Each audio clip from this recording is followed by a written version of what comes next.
Greetings, this is Father Harvey Henderson from St. Paul's Episcopal Church in Grand Forks. We're continuing today with our careful reading of the Gospel of Matthew. This is chapter 14, which in terms of chapters is halfway through the Gospel account. Three stories we have today. The first dealing with the death of John the Baptist, a cousin of Jesus. Second, with the feeding of the multitude, a familiar story which appears in all of the gospel stories. And then the scene of Jesus walking on the water, which at first glance again appears to be Jesus just showing off. There's a much deeper meaning there, I think. John the Baptist is the one who has cleared the way for Jesus. He's announced that there is one greater than him who's coming after him. John the Baptist warns the people of the coming of the kingdom of God. Again, this phrase about the time on earth when God's will be done, and he's preparing the crowds for the coming of Jesus. Herod is not the true king, and Jesus will soon show this. So John the Baptist's conflict with Herod here is pointing us forward to the conflict between Jesus and the Roman authorities, Caesar, at the end of the gospel story. This is Herod Antipas, who's the son of Herod the Great. Herod the Great we came across in Matthew's gospel early on when he sent the wise men to try and kill the baby Jesus. This is his son.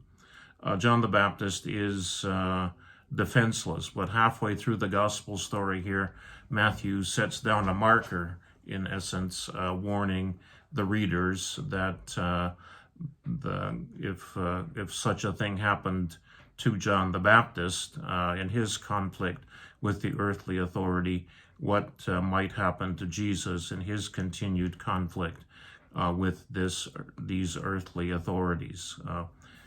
So Jesus is like John the Baptist in that he challenges the present authorities. Everybody in the audience would know what Jesus meant when he announced that the kingdom of God was coming. This was surely a challenge to Caesar's authority, and this was not a thing to be done in the Roman Empire.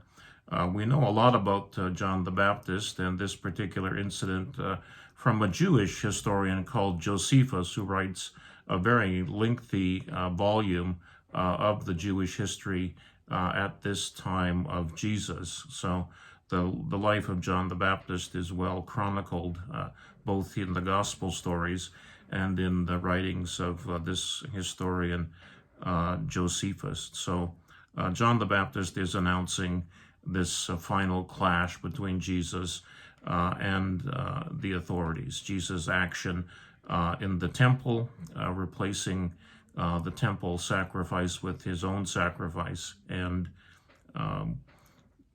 challenging the authority of Caesar and the Roman government in general. Once again, we're pointed forward to the resurrection of Jesus, because Herod thinks that Jesus is John the Baptist, who has been resurrected from the dead. Resurrection wasn't totally unheard of in the world in which Jesus lived. So the rest of the story, the focus of the life of Jesus, is focused here after this incident of John the Baptist. The feeding of the multitude is a story here where Jesus, rather than sending the crowds away, I think as his disciples suggest, it's the end of a long day and the place is deserted, so the disciples suggest they go into the villages and buy food, and Jesus tells them that they are to feed those who are gathered here. We're familiar with the story. The disciples have nothing but 5 loaves of bread and 2 fish, and many efforts have been made to try and explain the nature of the miracle in terms of the size of the crowd, or the size of the loaf, or the size of the fish. That misses the point. Just enjoy the miracle here and see what's going on. Jesus takes the loaves, looks up to heaven and blesses them, breaks them, and then gives them to the disciples. This is the very fourfold action that we in the Episcopal tradition and in other Christian traditions do whenever we celebrate the Eucharist. We take the bread, ask God to bless the bread, we break it, and we give it. Excuse me. So these four things Jesus is doing here for the crowds. Notice that when Jesus does this with the bread, he gives it to the disciples. And it's the disciples who are to give the bread to the crowds. Likewise, in the ministry of the church, the disciples are the ones, you and I are the ones to continue feeding the world in which we live, both literally and spiritually in that sense. Notice that there is an abundance of food. Everyone eats, and there are bread and fish left over. The fact that there are 12 baskets left over again points us forward in the gospel story. There were 12 tribes in the people of Israel back just after the days of Moses. And Jesus is looking here to the restoration of the people of Israel, to the fulfillment of the law. So the 12 baskets reminiscent of the 12 tribes of Israel, the 12 sons of Jacob in that Old Testament story. Matthew even has more folks gathered than the other gospel stories. He says there are 5,000 men, plus the women and children. So a very large number. Again, an emphasis on abundance and no shortage of godly food for the crowds who are gathered there. But the important bit is the connection here with the Eucharist, or the service of Holy Communion in the church. After the death of John the Baptist, as this story begins, Jesus retreats. He often does this in the gospel stories. His life must have been a little harried, with crowds following him everywhere because of his healing miracles which he did, and the gospel message of forgiveness. But the crowds follow. But Jesus, rather than sending them away, has compassion. This word compassion is very important in the gospel stories, although it's not used very often. Compassion means having to do something. It doesn't just mean feeling sorry for people, or even just having empathy for people. The Greek word means literally something like being moved in one's guts.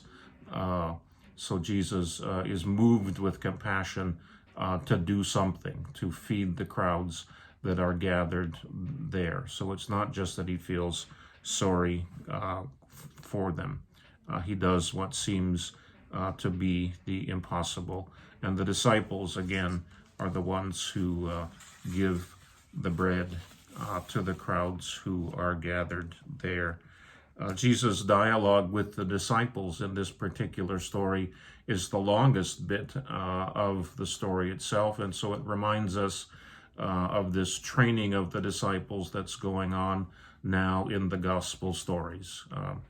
After Jesus calls them to discipleship, he then teaches them what they are to do in the world. And a few chapters later on, we'll see how difficult that becomes with the command to take up the cross coming soon.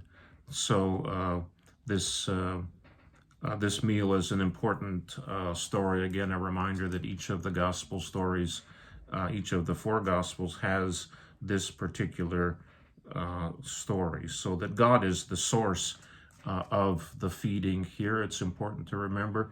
But human beings are the resources. We are the ones who are to do the feeding. In the Lutheran Church in the United States, they have an expression and a Sunday set aside every year where, rather than attending regular worship, folks gather for a brief worship service and then move into their communities to do works of charity for their neighbors. And the expression is God's work, our hands, a reminder of the true call of discipleship.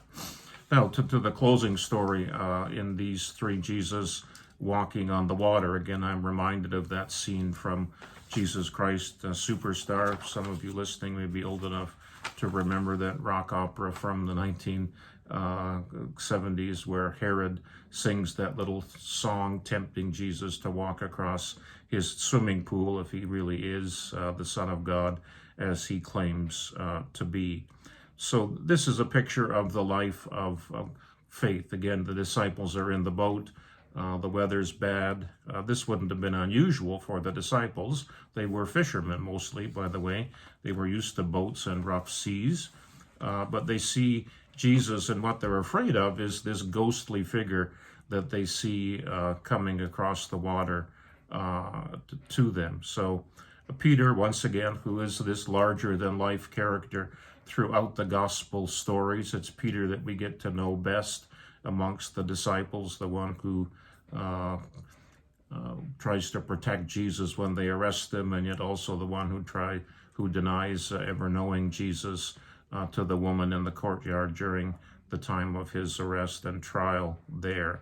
So the disciples are in the boat. Peter says, Jesus, if it's you, tell me, and I'll come to you. This is reminiscent perhaps of the temptation in the wilderness where Satan says to Jesus, if you are the Son of God, turn the stone to bread or jump off the Temple Mount and be saved by angels, those kinds of things. So Peter sometimes acts without thinking, but Peter does act. The other disciples stay in the boat. Peter gets out, and Jesus then rescues him and asks that question, why is it that you doubted? Jesus was either scolding Peter here or perhaps teasing him a little bit. We don't know. We don't have any audio of these conversations.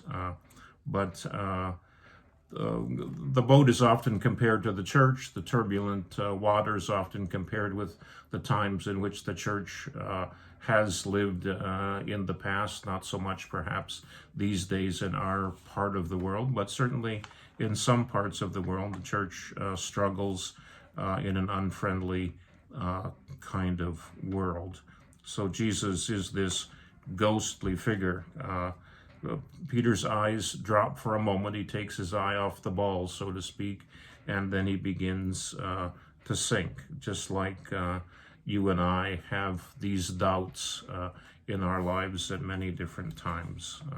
So oftentimes Jesus asks us to do what seems to be impossible, to get out of the boat, to do something different, to venture into the rough seas on our own rather than staying within the confines of the church. I'm not sure where I captured this image, but if you turn a church building, especially St. Paul's with that big A-frame roof, if you turn it upside down, it looks a little bit like a boat. And the word in the Episcopal Church we often use to describe that main body of the church is the nave, from the word naval, again, a seafaring kind of image. So if we focus on the waves, then we too are likely to sink. But the message, I think, is that if we focus on Jesus, then we're likely to be a little more successful in the world in which we live. So faith is not, in this story,